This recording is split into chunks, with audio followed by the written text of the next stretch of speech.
back. You are still watching The Link right here on SABC1 Mzansi Fo Sho, Lerato Kganyago. Don't forget, if you have anything to say to us or if you'd like to know something about the show, do hashtag us on Twitter, hashtag The Link. Joining me in studio is comedian, TV presenter, I say he's a TV presenter, and the only sports comedian in the country, Tibbs, my Tibbs. And I am chilling with you and the one and only Lerato Kganyago here on The Link. My friend, I just called you a TV presenter because people actually do see you as a TV presenter also. Yeah. Like the World Cup that we did, just showed people a new side of me. Like I can do TV presenting now. I can add my humor into what we are doing. So I'm ready for any show I can present now. But presenter, is it something from before, or is it something that you just stumbled? Honestly speaking, I wanted to present Jiga Magic.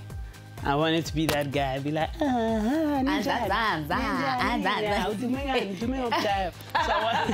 wanted to present such a show. I'm a very energetic guy. Sometimes I MC at events, and for me, presenting is more like MCing to the country. You know, just going back a bit, from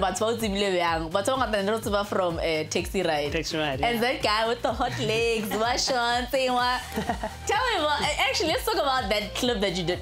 People don't know that you actually wrote a script at Taxi Ride. Taxi Ride, yeah. Because, you know, like, what happened was, I always, when I was chilling with David Gao, I didn't have a car.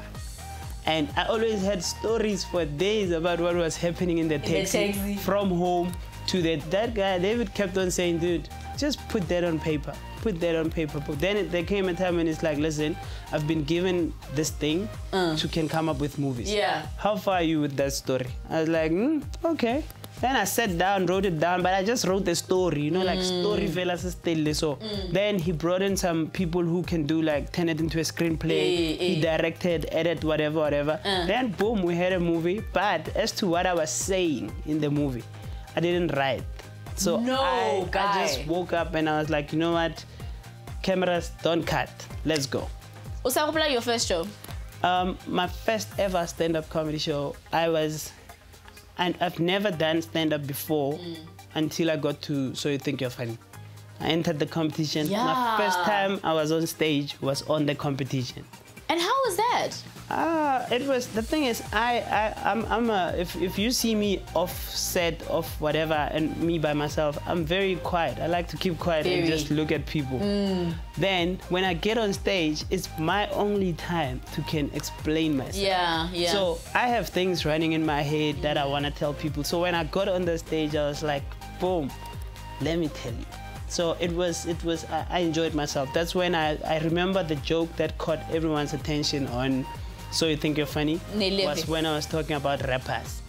Bomb rapper. You've never seen rapper go to zoo.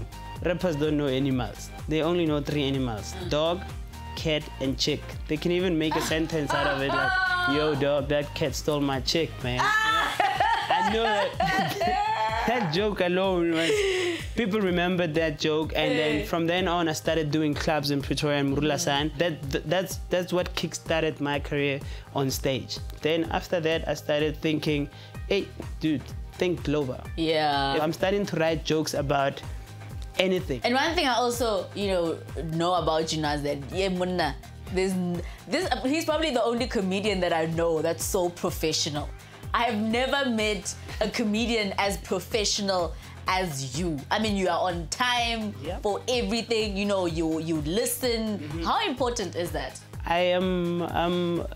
Before I started comedy and dance, before I became where I am now, I didn't have money for school.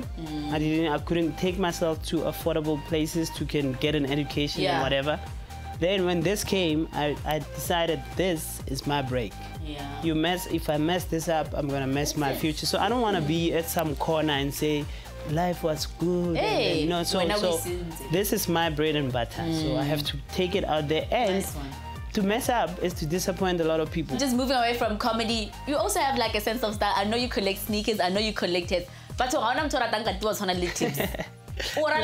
every day. Yeah, it's my hairline, man. My hairline is rock and roll. But it's so vendetta. Vendetta king.